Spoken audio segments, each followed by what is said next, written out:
Welcome to How to Work on Acting at Home, Part 5. Sensory work. Are you in between roles wondering what you can do at home to help strengthen your imagination skills?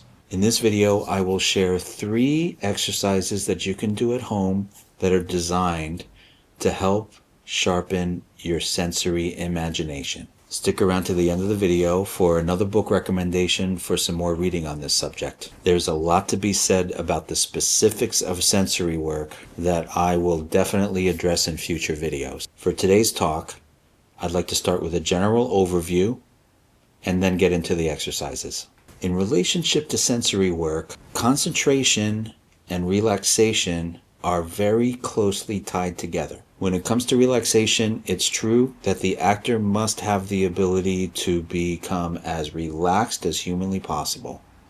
Not only physically relaxed, but also mentally relaxed. And not just in a general sense, but in a sense that serves the given circumstances of the character. These skills can be honed and strengthened by consistently working at home. Exercise number 1.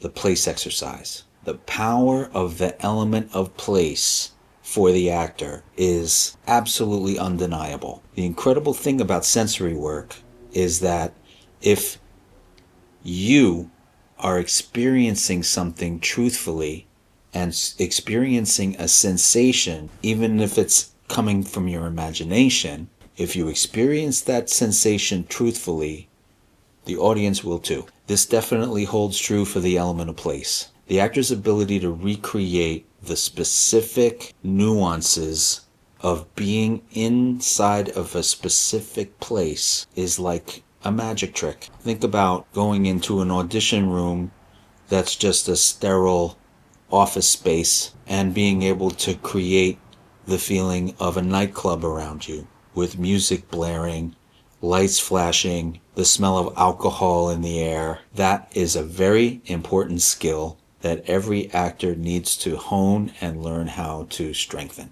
So a very simple way to do this at home. The first step is to decide upon a specific place. So the first most important thing is that it's a real place that you know from your life experience. It doesn't have to have any kind of big emotional weight to it. We'll save that for a different exercise. But for now, it's just a specific place that you remember. Once you've decided upon the place, allow yourself to breathe. You can close your eyes or you can keep your eyes open for this exercise. It's helpful to keep your eyes open because the ability to recreate that place, even though what you're actually seeing is the place that you're in, adds another layer of challenge to the exercise. Let yourself breathe slowly and relax and slow down your mind. Step by step, when you're ready, you begin by opening up your inner 5 senses.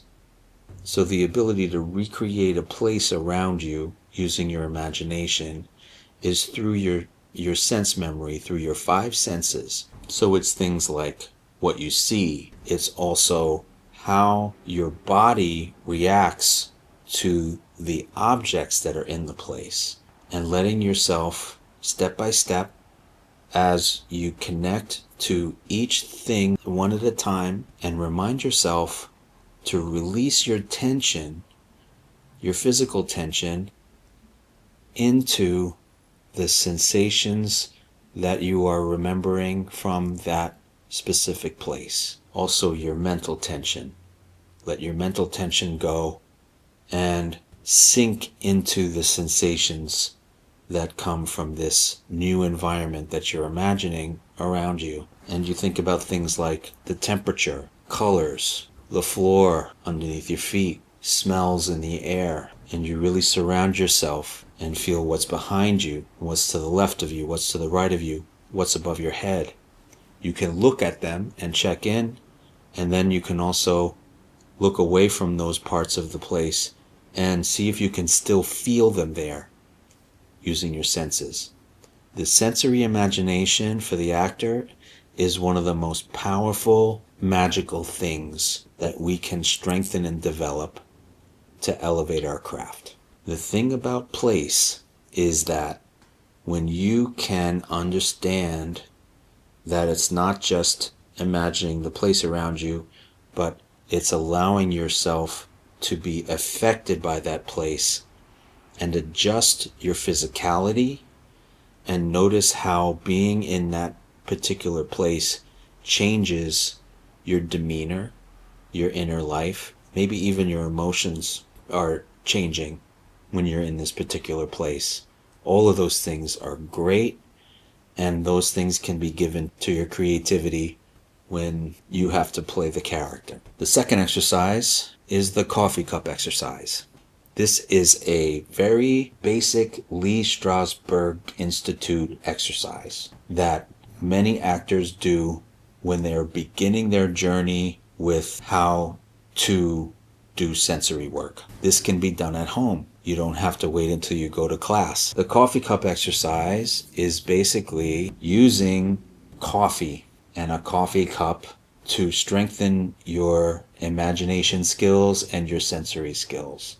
So in other words, the exercise is basically you get a coffee cup, get an actual coffee cup, and you fill it up with water or you leave it empty. And the first thing you're trying to do is you're trying to recreate the sensation of hot coffee or tea being in that coffee cup.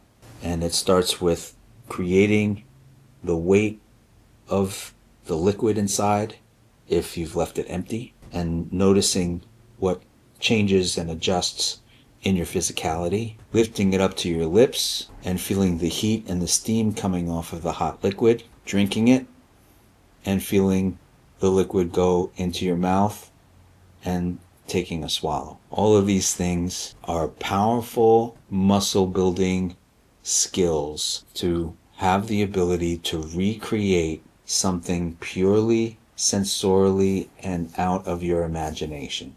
So the coffee cup is a very simple yet profound exercise to be able to practice, and I encourage you to try it at home. Third exercise is called the fourth wall. The fourth wall, in acting terminology, is the imaginary wall that exists between the actor and the audience. So for the actor, rather than feel the intense energy from the audience all the time, they use their imagination to create the sensation of an imaginary wall. And it's not just putting a wall there in your imagination, but it's actually a much more profound tool where you can do so many different things. Maybe there are pictures on the wall, and the pictures are family pictures that bring up a lot of emotion, sentimentality, and love. The ability to do this out of your imagination is a very powerful thing to be able to do, because if you're looking out at your fourth wall as the actor and you're imagining those personal photographs there and they're affecting you and they're taking you somewhere emotionally, the audience will see into that because they're going to see into your eyes. And like I said before, if you as the actor are experiencing something for real, even if it's a sensation from your imagination, the audience will feel it too. Now, there are many different ways you can explore your relationship to the fourth wall, depending on the acting situation that you're placed in. For example, many times we have to create an imaginary mirror in front of us when there's no mirror there. A lot of times you have to do this on camera, in a film or a television show, when you're at the bathroom mirror and they want you to imagine that the mirror is there, but they have to put the camera there. And this happens all the time. As an actor, you would need to have the skill and the concentration to be able to imagine that you're seeing yourself in a mirror and you're actually private and doing the activity that you're doing in the mirror when there's no mirror there. That's another sensory skill, and that's an example of how you can explore your use of the fourth wall. So another exercise I encourage you to practice is the mirror exercise. And what you would do first is you would go to an actual mirror, and let's say it's your bathroom mirror, and you just go through looking at yourself in the mirror and imagining what that feels like sensorially and emotionally to look at yourself in the mirror and spend time looking at yourself in the mirror. And then try to do an activity, simple activity, brushing your teeth, combing your hair, shaving, and then move away from the real mirror, go back to your other room and sit in front of the wall and imagine that there is a mirror there. Go back to the activity and see if you can recreate the experience of dealing with yourself in the mirror with nothing there. And this is something that every actor needs to know how to do on stage and also in film and television. I hope these exercises get you inspired and get you started on practicing your sensory imagination at home. Now here's my book recommendation. I mentioned it in my avalanche of books that I talked about in the reading part of the same series, How to Work on Acting at Home. But I'd like to isolate it here because it's a great resource. It's a great way to read about the specific steps of different sensory exercises that were done at the Actors Studio with Lee Strasberg and company. The book is called On Method Acting by Edward Dwight Easty. And the author worked very closely with Lee Strasberg at the Actors Studio. So the details of what he discusses about the different exercises in this book are very clear and very specific and very insightful. So as you practice sensory exercises and sensory work, going back to this book is a wonderful way of just finding different approaches to different things, and it might spark an idea or inspire you or spark your imagination a little more fully. I love this book, and I've had it on my shelf as long as I can remember, and I always go back to it. I'll be back soon with more ideas of different things that you can do to work on acting at home. If you enjoyed this video, please give it a like and subscribe for more videos like this one. Click on the description below for links to our website as well as our free weekly newsletter. Thanks for watching. See you on the next one.